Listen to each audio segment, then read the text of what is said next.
County 911. Do you have an emergency? I have a 16-year-old daughter. She has not been home, hasn't went to work. I am scared to death. July 5, 2012 west Virginia. இங்க Skyler அப்படின்ற ஒரு teenage பொண்ணு அவங்க அம்மா அப்பா கூட ஒரு வீட்டுல வாழ்ந்துட்டு இருந்தாங்க. அன்னைக்கு நைட்டு இவங்க வீட்டுல உட்காந்து டின்னர் சாப்பிட்டு இருந்திருக்காங்க. ரொம்பவே சந்தோஷமா பேசிக்கிட்டு இருக்காங்க. இவங்க இருந்த அந்த வீட்டுல ஸ்கைலருக்கு அப்படின்னு சொல்லி ஒரு தனி ரூமே இருக்கு. எப்பயுமே அவங்க அந்த ரூம்ல தான் போயிட்டு தூங்குவாங்களாம். இப்படி இவங்க குடும்பமா உட்காந்து பேசிட்டு இருந்திருக்காங்க. நைட்டு ரொம்ப நேரம் ஆகுது. நாளைக்கு காலைல வேலைக்கு போகணும் அப்படின்னு சொல்லிட்டு எல்லாருமே தூங்குறதுக்கு போறாங்க. ஸ்கைலரும் அவங்களுடைய ரூமுக்கு போயிட்டு தூங்குறாங்க. அடுத்த நாள் வருது. காலையில எப்பயுமே ஸ்கைலர் தான் வந்துட்டு ஆளா எந்திரிச்சு அவளுடைய அப்பா அம்மாவை எழுப்பி விடுவா. ஆனா அன்னைக்கு ஜூலை 6 காலையில 9 மணி ஆகியும் ஸ்கைலர் வந்துட்டு அந்த ரூமை விட்டு வெளியில வரவே இல்லை. இதை நோட் பண்ண அவங்க அம்மா அப்பா வந்துட்டு என்னது இது அதிசயமா இருக்கு, இன்னும் இவ ரூம் விட்டே வெளியில வராம இருக்கா, எப்பயுமே அவ தானே வந்து நம்மளை எழுப்பி விடுவா அப்படின்னு சொல்லி யோசிக்கிறாங்க. ஒருவேளை எதனாச்சும் டயர்டா இருக்காளோ இல்ல உடம்பு சரியில்லாம போயிருக்குமோ அப்படின்னு சொல்லி இவங்க 2 பேரும் யோசிக்கிறாங்க. ஆனா இவங்க 2 பேர்த்துக்குமே வேலைக்கு டைம் ஆயிடுச்சு அப்படிங்கிறதுனால சரி அவளே ரெஸ்ட் எடுத்துட்டு சரியாயிடுவா, நம்ம ஈவினிங் வந்து என்ன அப்படின்னு பார்த்துக்கலாம், இப்போ அவளை டிஸ்டர்ப் பண்ண வேணாம் அப்படின்னு சொல்லிட்டு இவங்க 2 பேருமே அவங்கவுங்க வேலைக்கு போறாங்க. இப்படி வேலைக்கு போன அவங்க அம்மா அப்பா அவங்களோட ஒர்க் எல்லாத்தையுமே முடிச்சுட்டு வீட்டை ஓபன் பண்ணி உள்ள வந்து பாக்குறாங்க. அப்பயும் அவங்க பொண்ணு ஸ்கைலரோட ரூம் வந்துட்டு சாத்தி தான் இருந்திருக்கு. இது பார்த்து இவங்களுக்கு கொஞ்சம் வினோதமா இருந்திருக்கு. என்னாச்சு நம்ம பொண்ணுக்கு இன்னமும் ரூம் விட்டு வெளில வராம இருக்கா அப்படின்ற மாதிரி யோசிக்கிறாங்க. என்னாச்சுன்னே தெரியாம ஒரு விதமான பதட்டத்தோட இவங்க 2 பேரும் அவங்க பொண்ணுடைய ரூமை அன்லாக் பண்ணிட்டு உள்ள போயிட்டு பாக்குறாங்க. இப்படி இவங்க உள்ள போயிட்டு பார்த்தப்ப உள்ளார அவங்க பொண்ணு ஸ்கைலர் வந்துட்டு இல்ல. நைட்டு சாப்பிட்டு ரூம்குள்ள போன ஸ்கைலர் வந்துட்டு எங்க போனாங்கன்னே தெரியல அப்படின்னு சொல்லி அந்த ரூம்குள்ளே சுத்தி பாக்குறாங்க. இப்ப அந்த ரூமுடைய ஜன்னல் வந்துட்டு திறந்து இருக்கிறத பாக்குறாங்க. அந்த ஜன்னல் வழியா அவங்க பார்த்தப்ப கீழே ஒரு ஸ்டூல் இருந்திருக்கு. இதை பார்த்த ஸ்கைலருடைய அம்மா அப்பா சரி நைட்டு நேரம் நம்மளோட பொண்ணு வந்துட்டு நமக்கே தெரியாம வெளியில எங்கேயோ போயிருப்பா போல இருக்கு, அநேகமா ஃப்ரெண்ட்ஸ் கூட தான் ஊர் சுத்த போயிருக்கணும், ஒருவேளை நம்ம கிட்ட கேட்டா விட மாட்டோம் அப்படின்னு சொல்லி பயந்துட்டு கூட இந்த மாதிரி இவ பண்ணி இருந்திருக்கலாம், நம்ம கொஞ்சம் வெயிட் பண்ணலாம் அப்படின்ற மாதிரி யோசிக்கிறாங்க. ஆனா நைட்டு நேரம் போன பொண்ணு எப்படி இவ்வளவு நேரம் வெளியில இருக்க முடியும்? இதுல ஸ்கைலர் வந்துட்டு பார்ட் டைமா ஒரு இடத்துல வேலை பார்த்துட்டு இருக்காங்க. எவ்வளவுதான் உடம்பு சரியில்லை அப்படின்னாலும் ஸ்கைலர் வந்துட்டு ஒரு நாள் கூட லீவ் போட மாட்டாங்களாம். கரெக்டா அவங்களோட வேலைக்கு அவங்க போயிடுவாங்களாம். இதனால நம்ம பொண்ணு வரும்போது டைம் ஆயிருச்சு அப்படின்னு சொல்லி ஸ்ட்ரெயிட்டா பார்ட் டைம் ஒர்க்குக்காக போயிருந்திருக்கலாம். நம்ம பொண்ணே வீட்டுக்கு வந்துடும், நம்ம வெயிட் பண்ணலாம் அப்படின்ற மாதிரி யோசிச்சாங்க. ஆனா இந்த சமயம் தான் இவங்க அப்பாவுக்கு கொஞ்சம் கூட எதிர்பார்க்காத விதமா ஒரு கால் ஒண்ணு வருது. இந்த காலை இவங்க அப்பா அட்டன் பண்ணி பேசின உடனே என்னாச்சு சார் உங்க பொண்ணுக்கு, உங்க பொண்ணு இன்னைக்கு வேலைக்கே வரல, என்னைக்குமே உங்க பொண்ணு லீவ் போட மாட்டாலும் இன்னைக்கு என்ன ஆச்சு அப்படின்னு கேக்குறாங்க. இப்பதான் உங்களுக்கு ஒரு விஷயம் புரியுது, ஸ்கைலர் அன்னைக்கு வேலைக்கே வரல அப்படின்னு. இவ்வளவு மணி நேரம் இவங்க 2 பேருமே நம்ம பொண்ணு வேலைக்கு தான் போயிருக்கா அப்படின்னு நினைச்சிட்டு இருந்தாங்க. ஆனா உண்மையாலுமே அவங்க பொண்ணு வேலைக்கு போகல. அப்படின்னா ஸ்கைலர் எங்க, ஸ்கைலருக்கு என்ன ஆச்சு? ஹலோ ஃப்ரெண்ட்ஸ், நான் உங்க சாமி. Welcome to the spot.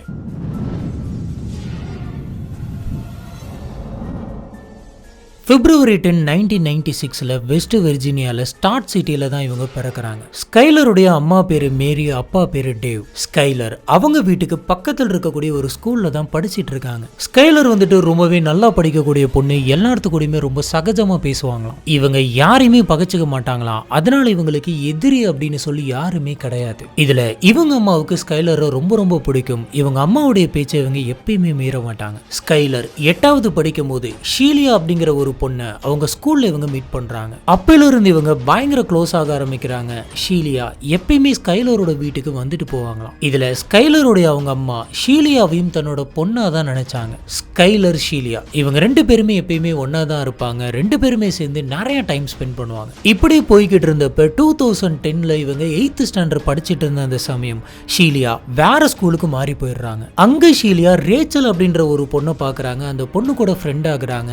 அவங்க கூட பயங்கர க்ளோஸா மாறிடுறாங்க. ஆனா ஸ்கைலருக்கு ஷீலியா இல்லாத ஸ்கூல்ல படிக்கிறதுக்கே விருப்பம் இல்லை. அங்க இவங்க ரொம்ப தனிமையை ஃபீல் பண்ணி இருந்திருக்காங்க. பேசுறதுக்கு ஆளே இல்லாம ரொம்ப கஷ்டப்பட்டு இருக்காங்க. இதனால ஸ்கைலர் வந்துட்டு வீட்டுல இருக்கவங்க கிட்ட எல்லாம் பேசிட்டு 2011ல ஷீலியா படிக்கக்கூடிய அதே ஸ்கூல்ல போயிட்டு ஜாயின் பண்றாங்க. இப்ப ஸ்கைலருக்கு ஷீலியா வந்துட்டு ரேச்சல் இன்ட்ரோடியூஸ் பண்றாங்க. இப்பல இருந்து தான் வந்து பாத்தீங்கன்னா ஸ்கைலர், ஷீலியா, ரேச்சல் இவங்க 3 பேருமே பயங்கர க்ளோஸா மாறுறாங்க. எந்த அளவுக்கு க்ளோஸ் அப்படின்னு பாத்தீங்கன்னா இந்த 3 பேருமே எப்பயும் ஒன்னா தான் இருப்பாங்க. இருக்காங்களாம். இதுல யாரையுமே நீங்க தனியா பார்க்க முடியாதாம். இப்படி எப்ப பார்த்தாலும் இவங்க 3 பேரும் ஒன்னாவே சுத்திட்டு இருக்கிறதுனால இவங்க எல்லாருமே ஸ்கூலோடைய ட்ரையோ அப்படின்னு சொல்லுவாங்களாம். இது ஸ்கூலுக்குள்ள மட்டும் கிடையாது, இவங்க வெளியில போகணும்னாலும் 3 பேரும் ஒன்னா தான் போவாங்களாம். இப்படி சில வருஷங்கள் போகுது. ஸ்கைலருக்கு 16 வயசு ஆகுது. ஸ்கைலர் அவங்க வீட்டுக்கு பக்கத்திலேயே வந்துட்டு ஒரு இடத்துல பார்ட் டைமுக்கு வேலைக்கு போறாங்க. இவங்க ஃப்ரீயா இருக்க டைம்ல 3 பேருமே சேர்ந்து ஷீலியாவுடைய கார் எடுத்துக்கிட்டு வெளியில போயிட்டு ஊர் சுத்துவாங்களாம். அப்படி வெளியில போறப்ப வீடியோ எடுக்கிறது, போட்டோ எடுக்கிறது, அது எல்லாத்தையுமே போயிட்டு சோஷியல் மீடியாவில் அப்லோட் பண்றது, அதுக்கு ரிப்ளை பண்ணி என்ஜாய் பண்றது அப்படின்னு சொல்லிட்டு இவங்க பயங்கர ஜாலியா இருந்திருக்காங்க. இப்படி இவங்க போடுற போட்டோஸ் கூட வந்து பாத்தீங்கன்னா 3 பேருமே சேர்ந்து இருக்கிற மாதிரியான போட்டோவா தான் இருக்கும். இவ்வளவு க்ளோஸா இருந்த இவங்க 3 பேருக்கு நடுவில் ஒரு சின்ன விரிசல் வருது. இவங்க பிரிய ஆரம்பிக்கிறாங்க. அதாவது ஸ்கைலர் தனியாவும் ரேச்சல் அப்புறம் ஷீலியா தனியாவும். இப்ப ஷீலியாவும் ரேச்சலும் தனியா இருக்க ஆரம்பிக்கிறாங்க. இந்த சமயம் இவங்க 2 பேருமே போதை பொருளுக்கு அடிமையாகிறாங்க. ஆனா இந்த விஷயம் ஸ்கைலருக்கு பிடிக்காது அப்படிங்கறதுனால இந்த விஷயத்துக்குள்ள அவங்க ஈடுபடுறது இல்ல. அவங்க தனியா வெளில போயிடுறாங்க. இதுக்கப்புறம் தான் இந்த கேஸோட ஸ்டார்டிங்லயே நம்ம பார்த்த மாதிரி ஸ்கைலர் ஒரு நாள் திடீர்னு காணாம போயிடுறாங்க. ஸ்கைலருடைய அம்மா அவங்க பொண்ணு எங்க போயிருப்பானே தெரியல அப்படின்னு சொல்லி ஒவ்வொருத்தரா ஃபோன் பண்ணி கேட்டுட்டு இருக்காங்க. என்னோட பொண்ணு அங்க வந்தாளா அப்படின்னு. ரிலேட்டிவ்ஸ்க்கு கால் பண்ணியிருக்காங்க, நெய்பர்ஸ்க்கு கால் பண்ணியிருக்காங்க, அதுக்கப்புறம் ஃப்ரெண்ட்ஸுக்கு கால் பண்ணியிருக்காங்க. அதாவது ஷீலியாவுக்கு. இவங்க முதல்ல ரேச்சலுக்கு கால் பண்ணலாம் அப்படின்னு நினைக்கிறாங்க. ஆனா அதுக்கு முன்னாடி ஷீலியாவுக்கு பண்ணிடலாம் அப்படின்னு சொல்லி இவங்க அம்மா ஷீலியாவுக்கு கால் பண்றாங்க. இந்த ஃபோன் கால்ல ஷீலியா என்ன ஏது அப்படின்னு கூட கேட்கல. எடுத்த உடனே சாரி ஆண்டி, நேத்து நைட்டு உங்களுக்கே தெரியாம நானும் ரேச்சலும் தான் ஸ்கைலரை கூட்டிட்டு போனோம். நைட் டைம் சும்மா அவுட்டிங் போலாம் அப்படின்னு நினைச்சோம், கொஞ்சம் ஜாலியா இருக்கும் அப்படின்றதுனால நாங்க கார்ல போயிட்டு கொஞ்ச நேரம் சுத்திட்டு சீக்கிரமாவே வந்துட்டோம். ஸ்கைலரை உங்க வீட்டுக்கு 2 தெரு தள்ளி இருக்கக்கூடிய ஒரு அபார்ட்மெண்ட் கிட்ட இறக்கி விட்டுட்டு போயிட்டோம் அப்படின்னு சொல்றாங்க.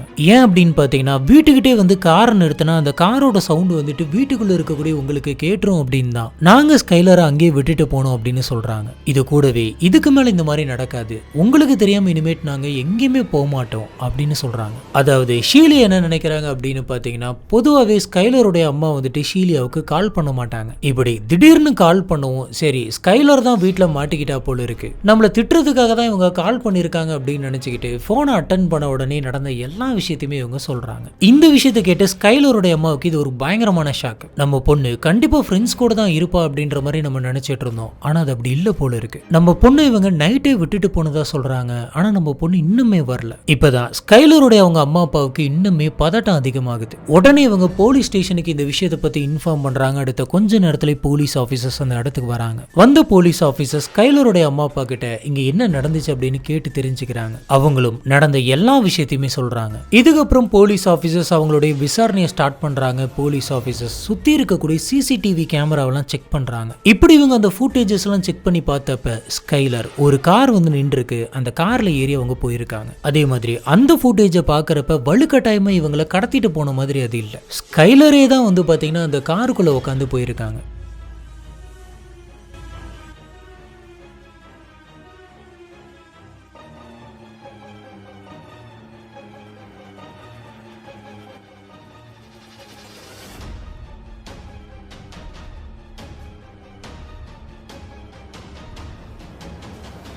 இதை பத்தி போலீஸ் ஆபீசர் ஸ்கைலருடைய அம்மா கிட்ட கேட்டதுக்கு ஆமா ஷிலியா தான் நைட்டு கார்ல கூட்டிட்டு போனதா சொன்னா இது அவளோட காரா தான் இருக்கும் அப்படின்னு சொல்றாங்க. அந்த சிசிடிவி ஃபுட்டேஜ்ல காரோட நம்பர் பிளேட் வந்துட்டு தெளிவா தெரியல. அதனால அது ஷீலியாவோட கார் தானா அப்படின்னு சொல்லி போலீஸ் ஆபீசர்ஸ்னால கன்ஃபார்ம் பண்ண முடியல. ஒருவேளை ஸ்கைலர் வந்துட்டு ஷீலியா கூடயும் ரேச்சல் கூடயும் தான் வெளில போனாங்களா, இல்ல அது வேற யாராச்சும் ஒருத்தவங்களுடைய காரா இருந்து அந்த கார்ல அவங்க ஏறி போனாங்களா அப்படின்றது போலீஸ்க்கு ஒரு டவுட்டாவே இருந்தது. இன்னும் சொல்ல போனா இவங்களுக்கு கிடைச்ச அந்த ஃபுட்டேஜ்ல காரோட மாடல் என்ன அப்படின்றது கூட கிளியரா தெரியல. சரி ஷீலியாவையும் ரேச்சலையும் கூப்பிட்டு வச்சு நம்ம விசாரிக்கலாம் அப்படின்னு சொல்லி போலீஸ் ஆபீசர்ஸ் முடிவு பண்றாங்க. இதனால 2 பேரையுமே விசாரணைக்கு கூப்பிடுறாங்க. இதுல ஷீலியா மட்டும் தான் விசாரணைக்கு வராங்க. இப்ப ஷீலியா வந்துட்டு என்ன சொல்றாங்க அப்படின்னு பாத்தீங்கன்னா நாங்க ஸ்மோக் பண்ணலாம் அப்படின்ட்டு தான் போனோம் அப்படின்னு சொல்றாங்க. உடனே போலீஸ் ஆபீசர் சரி எங்க போனீங்க அப்படின்னு கேக்குறாங்க. அதுக்கு ஷீலியா நாங்க மார்கன் டவுனுக்கு போனோம், போயிட்டு ஸ்மோக் பண்ணிட்டு கொஞ்ச நேரம் சுத்திட்டு வீட்டுக்கு வந்துட்டோம் அப்படின்னு சொல்றாங்க. இதுக்கப்புறம் இவங்க ரேச்சலை வர வச்சு ரேச்சல் கிட்ட விசாரிக்கிறாங்க. இப்படி விசாரிச்சப்ப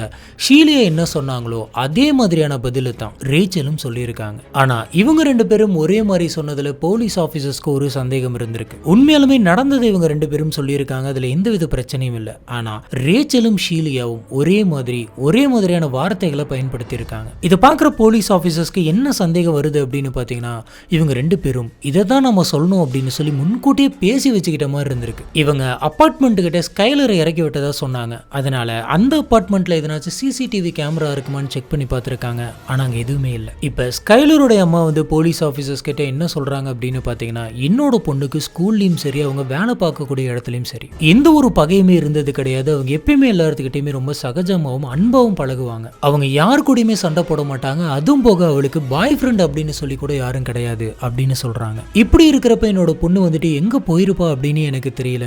ஒருவேளை வேற யாராச்சும் வந்து கடத்திட்டு போயிருப்பாங்களோ, நீங்க தான் என்னோட பொண்ணை கண்டுபிடிச்சு தரணும் அப்படின்னு சொல்லி பயங்கரமா அழுதுருக்காங்க. போலீஸ் ஆபீசர்ஸ் கிட்ட இந்த சமயம் எந்த ஒரு எவிடன்ஸும் இல்ல. ஸ்கைலருக்கு என்னாச்சு அப்படிங்கிற கேள்வி மட்டும்தான் அவங்க கிட்ட இருந்தது. இந்த சம்பவம் நடந்ததுக்கு அதுக்கு அடுத்த நாள் அந்த ஊர் மக்கள் எல்லாருமே சேர்ந்து ஸ்கைலரை தேட ஆரம்பிக்கிறாங்க. ஒரு பக்கம் போலீஸ் ஆபீசர்ஸ் தேடிட்டு இருக்காங்க, இன்னொரு பக்கம் ஊர் பொதுமக்கள் அவங்க அம்மா அவங்களுக்கு தெரிஞ்சவங்க அப்படின்னு சொல்லி எல்லாருமே தேடிட்டு இருக்காங்க. இதுல ஷீலியாவும் மும்முரமா தேடிட்டு இருக்காங்க. ஆனா ரேச்சல் மட்டும் தேடல. ஏன்னா ரேச்சல் வந்துட்டு எனக்கு உடம்பு சரியில்லை அப்படின்னு சொல்லி வீட்டிலேயே படுத்திருந்தாங்க. போலீஸ் ஆபீசர்ஸ் இவங்க இறக்கி விட்டதா சொல்லப்பட்ட அந்த அபார்ட்மெண்ட்ல இருந்து இவங்க வீடு வரைக்கும் இருக்கக்கூடிய எல்லா வீட்டோட கதவும் தட்டி நீங்க ஸ்கைலரை பாத்தீங்களா அப்படின்ற மாதிரி விசாரிச்சிருக்காங்க. அதுவும் போக ஒரு இடம் விடாம அங்க சர்ச் பண்ணிருக்காங்க. ஆனா எங்கேயுமே ஸ்கைலர் இல்ல. ஸ்கைலருக்கு ஒன்னும் ஆகாது, என்னாலும் நாங்க உங்க பொண்ணை கண்டுபிடிச்சிருவோம், இன்னும் 2 இல்ல 3 நாளுக்குள்ள நாங்க கண்டுபிடிச்சிருவோம் அப்படின்ற மாதிரி போலீஸ் ஆபீசர் சொல்றாங்க. ஆனா இவங்க சொன்ன மாதிரி இவங்களால ஸ்கைலரை கண்டுபிடிக்க முடியல. நாட்கள் போயிட்டே இருக்கு. நாட்கள் வாரங்களாகவும் வாரம் மாசமாகவும் போகுது. இப்படி 11 மாசம் ஆகுது. ஆனா இப்போ வரைக்குமே ஸ்கைலரை பத்தின எந்த ஒரு தகவலுமே போலீஸ் ஆபீசர்ஸ்க்கு வரல. ஸ்கைலரை காணோம் அப்படின்ற அந்த கவலை வந்துட்டு ஸ்கைலருடைய அம்மா அப்பாவுக்கு மட்டும்தான் இருக்கு. இதுல ஸ்கைலருடைய ஃப்ரெண்ட்ஸான ஷீலியாவுக்கும் ரேச்சலுக்கும் கொஞ்சம் கூட இல்லை அப்படின்ற மாதிரி அவங்க அம்மா ஃபீல் பண்றாங்க. இதுக்கான காரணம் என்ன அப்படின்னு பாத்தீங்கன்னா, ஷீலியாவும் ரேச்சலும் ரொம்பவே சந்தோஷமா கார் எடுத்துட்டு அந்த ஊரை சுத்திக்கிட்டு இருந்திருக்காங்க.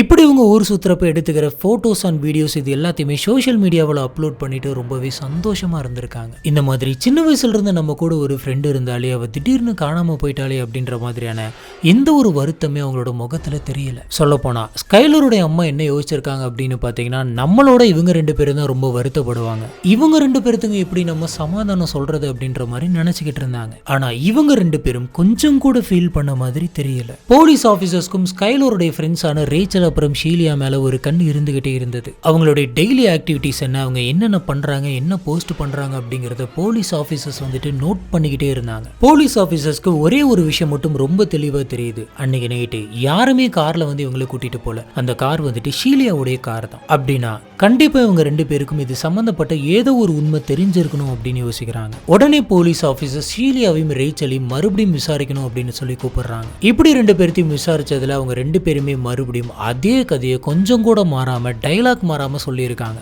இதுக்கப்புறம் போலீஸ் ஆபீசர்ஸ் வந்துட்டு ஷீலியா சொன்ன மாதிரி இவங்க ஸ்மோக் பண்றதுக்காக போன அந்த மார்கன் டவுனை போயிட்டு விசாரிக்கலாம் அப்படின்னு கிளம்புறாங்க. அங்க போறாங்க. அங்க இவங்க ஸ்மோக் பண்ணதா சொல்லப்பட்ட அந்த ஏரியாவில் எதனாச்சும் சிசிடிவி கேமரா இருக்கா அப்படின்னு சொல்லி செக் பண்றாங்க. ஆனா அங்க பெருசா எந்த ஒரு தடையுமே கிடைக்கல.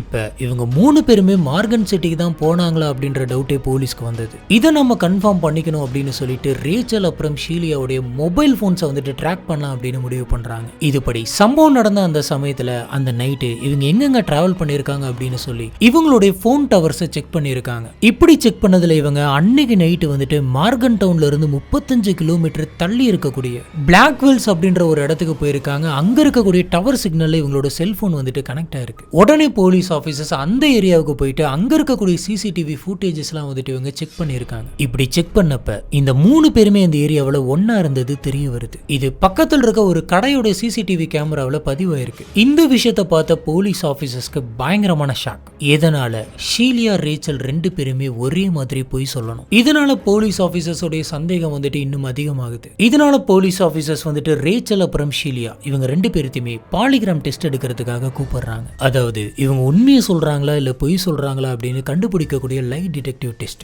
இந்த டெஸ்ட்டுக்கு ஷீலியா வந்துட்டு ரொம்ப தைரியமா வராங்க. ஆனா அவங்க சொன்னது எல்லாமே பொய் அப்படின்னு சொல்லி இந்த டெஸ்ட்ல தெரியுது. ஆனா ரேச்சல் டெஸ்ட் எடுக்க போயிட்டு இருக்கும் போது ஓடிட்டு இருக்க கார்ல இருந்து கீழே குதிச்சு தப்பிச்சு ஓட பாக்குறாங்க. இப்படி ரேச்சல் தப்பிச்சு ஓடும் போது என்னாச்சுன்னு தெரியல அப்படின்னு சொல்லிட்டு ரேச்சலுடைய அப்பா அம்மாவும் ரேச்சலை துரத்துக்கிட்டே ஓடி இருக்காங்க. அப்ப ரேச்சல் வந்துட்டு ரொம்பவே ஆக்ரோஷமா சத்தம் போட்டுட்டு எதுக்காக என்ன பின்தொடர்றீங்க அப்படின்னு சொல்லி கத்தி இருக்காங்க. என் பின்னாடி வராதிங்க அப்படின்னு சொல்லி கத்திக்கிட்டு கீழே இருக்கக்கூடிய கல்லெல்லாம் எடுத்து அவங்க அப்பா அம்மா மேலே அடிக்க போயிருக்காங்க. கொஞ்ச நேரத்துல ரேச்சல் வந்துட்டு கொஞ்சம் கொஞ்சமா காம் டவுன் ஆகுறாங்க. இதுக்கப்புறம் ரேச்சலை சைக்காலஜிஸ்ட் கிட்ட கூட்டிட்டு போறாங்க. அங்க ரேச்சலை செக் பண்ண டாக்டர்ஸ் வந்துட்டு ரேச்சல் மனதளவுல ரொம்பவே பாதிக்கப்பட்டிருக்காங்க அப்படின்னு சொல்றாங்க. இப்படி ஹாஸ்பிட்டலை விட்டு வெளியில வந்து ரேச்சல் ஸ்டேட்டா போலீஸ் ஆபீசர்ஸ் கிட்ட, ஆமா நாங்க 2 பேர் தான் ஸ்கைலரை குத்தி கொலை பண்ணோம் அப்படின்னு சொல்றாங்க. இதை கேட்ட போலீஸ் ஆபீசர்ஸ்க்கு பயங்கரமான ஷாக். நீ என்ன சொல்ற, என்ன நடந்ததுன்னு சொல்லுன்னு கேக்குறாங்க. எங்க 3 பேருக்குமே எங்கேயாச்சும் போலாம் அப்படின்னு தோணுச்சு, அதனால ஸ்கைலரை வந்துட்டு வீட்டுக்கு தெரியாம ஸ்டூல் போட்டு வெளியில வா அப்படின்னு சொல்லி கூப்பிட்டோம். நாங்க 3 பேருமே கார் எடுத்துட்டு பிளாக் வெல்ஸ்க்கு போனோம். அந்த இடமே கம்ப்ளீட்டா காடு தான், எப்பயுமே நாங்க அங்க யாருமே இருக்க மாட்டாங்க அப்படின்னு சொல்லிட்டு போவோம். இவங்க சொல்ற கதைப்படி இவங்க 3 பேருமே அன்னைக்கு பிளாக் வெல்ஸ் அப்படின்ற அந்த காட்டுக்கு போயிருக்காங்க. ஸ்மோக் பண்ணலாம் அப்படின்னு சொல்லி 3 பேரும் இறங்கி இருக்காங்க. அப்ப லைட்டரை காணும். லைட்டர் வந்து காருக்குள்ளதான் கிடக்குது போல இருக்கு, நீ போயிட்டு எடுத்துட்டு வா அப்படின்னு சொல்லி ஸ்கைலர் அனுப்பி வைக்கிறாங்க. ஸ்கைலரும் சரி நீங்க நின்னுட்டு இருங்க, நான் போயிட்டு லைட்டர் எடுத்துட்டு வந்துடுறேன் அப்படின்னு சொல்லி அந்த காருடைய டோர் ஓபன் பண்ணிருக்காங்க. உள்ளார போயிட்டு லைட்டர் எங்க இருக்கு அப்படின்னு சொல்லி தேடிக்கிட்டு இருக்காங்க. இந்த சமயம் ரேச்சல் அப்புறம் ஷீலியா அவங்க 2 பேருமே கையில 3, 2, 1 அப்படின்னு சொல்லி கவுண்ட் டவுன் பண்ணிட்டு அது முடிகிற சமயம் இவங்க ட்ரெஸ்ல வச்சிருந்த கத்தி எடுத்து 2 பேரும் அட்ட டைம்ல குத்துறாங்க. ஸ்கைலருக்கு எதுவுமே புரியல. குத்து வாங்கின அதே வழியோட என்ன நடக்குது அப்படின்ற மாதிரி திரும்பி இருக்காங்க. இவங்க கொஞ்சம் கூட கேப்பே விடாம சர்ற மாதிரியா குத்தி இருக்காங்க. கிட்டத்தட்ட 50 தடவைக்கு மேல ஸ்கைலரு குத்தி இருக்காங்க. ஸ்கைலருக்கு என்ன நடந்தது அப்படின்னு தெரியல, எதுக்காக நம்ம சாகுறோம் அப்படின்னு கூட தெரியாம அவங்க இறந்து போறாங்க. இப்படி கொலை பண்ணதுக்கு அப்புறமா ஸ்கைலருடைய சடலத்தை அந்த காட்டுக்குள்ளேயே வச்சு புதைக்கணும் அப்படிங்கிறதுக்காக இவங்க ரொம்பவே கஷ்டப்பட்டு தோண்டி இருக்காங்க. ஆனா அங்க இருக்கக்கூடிய மண்ணு வந்துட்டு பயங்கர ஸ்ட்ராங்கா இருந்ததுனால இவங்களால எந்த ஒரு குழியுமே தோண்ட முடியல. ஒரு கட்டத்துக்கு மேல இவங்க 2 பேருக்குமே கை வலிச்சிருக்கு. இவங்க ரொம்பவே டயர்ட் ஆயிடுறாங்க. இது ஒரு அடர்ந்த காடு, அங்க நிறைய மரக்கிளைலாம் வந்துட்டு கடந்திருக்கு. இந்த மரக்கிளைலாம் எடுத்துட்டு வந்து ஸ்கைலருடைய சடலத்தை ஒரு மூலையில யாருக்குமே தெரியாத மாதிரி வச்சு அதெல்லாம் மூடி வைக்கிறாங்க. இதுக்கப்புறம் எதுவுமே தெரியாத மாதிரி இவங்க 2 பேரும் அங்க இருந்து வீட்டுக்கு போயிடுறாங்க. இதுல இன்னொரு ஷாக்கிங்கான விஷயம் என்ன அப்படின்னு பாத்தீங்கன்னா, இந்த கொலையை பண்றதுக்காக ஷீலியாவும் ரேச்சலும் பல மாசமா திட்டம் போட்டிருக்காங்க. இப்படி கொலை பண்ணி முடிச்சதுக்கு அப்புறமா போலீஸ் ஆபீசர்ஸ் கிட்ட என்ன சொல்லணும், ஸ்கைலருடைய அம்மா அப்பா கிட்ட என்ன சொல்லணும், சுத்தி இருக்கவங்க கிட்ட என்ன சொல்லணும் அப்படின்னு சொல்லி எல்லாத்தையுமே பக்காவா ரெடி பண்ணி வச்சிருந்திருக்காங்க. இப்படி நம்ம கொலை பண்றப்ப கண்டிப்பா நம்மளோட ட்ரெஸ்ல வந்துட்டு ரத்தம் தெரிக்கும். அதே ட்ரெஸ்ஸோட நம்ம கார்ல வந்தோம் அப்படின்னு சொன்னா நம்ம மாட்டிப்போம் அப்படின்னு சொல்லி கொலை பண்ணதுக்கு அப்புறம் போட்டுக்கிறதுக்காகவே இவங்க பக்காவா 2 ட்ரெஸ்ஸை பேக் பண்ணி காருக்குள்ள பத்திரமா வச்சிருந்திருக்காங்க. ஆனா இந்த எந்த விஷயமே ஸ்கைலருக்கு தெரியாது. பாவம் இவங்களை நம்பி அன்னைக்கு நைட் இவங்க காருக்குள்ள உட்காந்து போயிருக்காங்க. இவங்க பிளான் பண்ண மாதிரியே கொலை பண்ணிட்டு அந்த ரத்த கரையெல்லாம் வந்துட்டு பக்கத்துல இருந்த ஒரு குளத்துல போயிட்டு கழுவிட்டு அங்கே இவங்க 2 பேரும் குளிச்சுட்டு புது ட்ரெஸ்ஸை போட்டுக்கிட்டு ஒண்ணுமே தெரியாத மாதிரி கிளம்பி வந்திருக்காங்க. இப்ப எல்லாத்துக்குமே இருக்கிறது ஒரே ஒரு கேள்விதான், இந்த லெவலுக்கு பக்காவா பிளான் பண்ணி கொலை பண்ற அளவுக்கு ஸ்கைலர் என்ன பண்ணாங்க, ஸ்கைலருக்கும் ஷீலியா ரேச்சலுக்கும் என்ன பிரச்சனை? இந்த கேள்வியை போலீஸ் ஆபீசர்ஸ் அவங்க 2 பேர்த்துக்கிட்டே போயிட்டு கேட்கறாங்க. அதுக்கு இவங்க 2 பேருமே எதுவுமே சொல்ல கிடையாது, பெருசாலாம் எந்த ஒரு காரணமும் இல்ல, எங்க 2 பேருக்கும் அவ்வளவு பிடிக்கல, அதனால நாங்க கொன்னுட்டோம் அப்படின்னு சொல்றாங்க. இத பத்தி போலீஸ் ஆபீசர்ஸ் விசாரிக்கும் போது போலீஸ்க்கு சில உண்மைகள்லாம் தெரிய வருது. ஸ்கைலர் ரீசன்ட் டைம்ஸ்ல சோஷியல் மீடியாவில் நிறைய போஸ்ட் போட்டிருக்காங்க. அதுல நீங்க இந்த மாதிரி எல்லாம் பண்ணுவீங்களா, எதுக்காக நான் உங்களை நம்பணும் அப்படின்ற மாதிரிலாம் போட்டிருந்திருக்கு. இந்த போஸ்ட்லாம் பாக்குறப்ப இந்த போஸ்ட்லாம் வச்சு போலீஸ் ஆபீசர்ஸ் அப்புறம் பொதுமக்கள் இவங்க எல்லாருமே ஒரு தியரியை சொல்றாங்க. அது என்னன்னா, ஷீலியா அப்புறம் ரேச்சல் இவங்க 2 பேருக்கு இடையில ஃப்ரெண்ட்ஷிப்பை தாண்டி ஒரு பயங்கரமான பாண்ட் இருந்தது. இவங்க 2 பேருமே லவ் பண்ணிருக்காங்க. இப்படி இவங்க 2 பேரும் ஒன்னா இருக்கிறத ஸ்கைலர் வந்துட்டு ஒரு தடவை பாத்துறாங்க. இந்த சமயம் ஸ்கைலர் வந்துட்டு இவங்க 2 பேரையும் பிளாக்மெயில் பண்ற மாதிரி முழுசாவும் சொல்லாம மொட்டையா சோஷியல் மீடியாவில் நீங்க இப்படி பண்ணுவீங்களா அப்படின்ற மாதிரியான போஸ்ட்லாம் போட்டிருந்திருக்காங்க. இந்த விஷயத்தை பார்த்து இவங்க 2 பேருக்கும் ஸ்கைலர் கண்டிப்பா இந்த விஷயத்தை எல்லார்த்திட்டையும் சொல்லதான் போறா, சொல்லிட்டா என்ன பண்றது அப்படின்றத யோசிச்சுதான் இவங்க 2 பேரும் ஸ்கைலரை கொலை பண்ண பிளான் பண்ணிருக்காங்க, கொலையும் பண்ணிருக்காங்க அப்படின்னு எல்லாரும் யோசிச்சாங்க. ஆனா பின்னாடி நடந்த இன்வெஸ்டிகேஷன்ல இவங்க யோசிச்ச அந்த தியரி தான் உண்மையும் ஆகுது. ரேச்சல் இதுதான் நடந்துச்சு அப்படின்ற உண்மையை ஒத்துக்கிறாங்க. இதுக்கப்புறம் போலீஸ் ஆபீசர் ஷீலியாவுடைய காரை செக் பண்ணதுல காருக்குள்ள ஒரு சின்ன ரத்த துளி இருந்திருக்கு. அதை டெஸ்ட் பண்ணப்ப அது ஸ்கைலர் தான் அப்படின்னு தெரியுது. இந்த எல்லா எவிடன்ஸும் வச்சு போலீஸ் ஆபீசர்ஸ் இந்த கேஸை கோர்ட்டுக்கு எடுத்துட்டு போறாங்க. ஷீலியாவுக்கு கொலை பண்ணதுக்காகவும் கடத்தினதுக்காகவும் ஆயுள் கால தண்டனை கிடைக்குது, அதுவும் பரோலே இல்லாம. ரேச்சலுக்கு 30 வருஷம் ஜெயில் தண்டனை கிடைக்குது. ஆனா அவங்க உண்மையை ஒத்துக்கிட்டாங்க அப்படிங்கறதுனால 10 வருஷத்துக்கு மேல அவங்களுக்கு பரோல் இருக்கு அப்படின்னு சொல்றாங்க. இந்த சமயம் ஷீலியாவுக்கு எந்த ஒரு குற்ற உணர்வுமே இல்லை. ஆனா ரேச்சல் மட்டும் கோர்ட்ல பயங்கரமா அழுதுருக்காங்க. ஸ்கைலர் வந்துட்டு ரொம்ப நல்ல பொண்ணு, நாங்க தெரியாம பண்ணிட்டோம், அவங்க அம்மா அப்பா கிட்ட நான் வருத்தத்தை தெரிவிச்சுக்கிறேன் அப்படின்ற மாதிரிலாம் அழுதுருக்காங்க. இப்போ வரைக்கும் இவங்க 2 பேருமே வெஸ்ட் வெர்ஜீனியாவில் இருக்கக்கூடிய ஜெயில தான் இருக்காங்க. சின்ன வயசுல இருந்து கூட இருந்திருக்காங்க, ஃப்ரெண்டா இருந்திருக்காங்க. ஆனா கொலை பண்ணணும் அப்படின்னு முடிவு பண்ணிருக்காங்க, அதுவும் கொடூரமா. எப்ப வேணாலும் யாரு வேணாலும் எப்படி வேணாலும் மாறலாம் அப்படின்றதுக்கு இந்த கேஸ் வந்துட்டு ஒரு உதாரணம். இந்த கேஸை பத்தி உங்களுக்கு என்ன தோணுது அப்படிங்கறத கீழே இருக்கக்கூடிய கமெண்ட் பாக்ஸ்ல மறக்காம ஸ்பாட் பண்ணுங்க. இதை பத்தி நம்ம அங்க வச்சு டிஸ்கஸ் பண்ணுவோம்.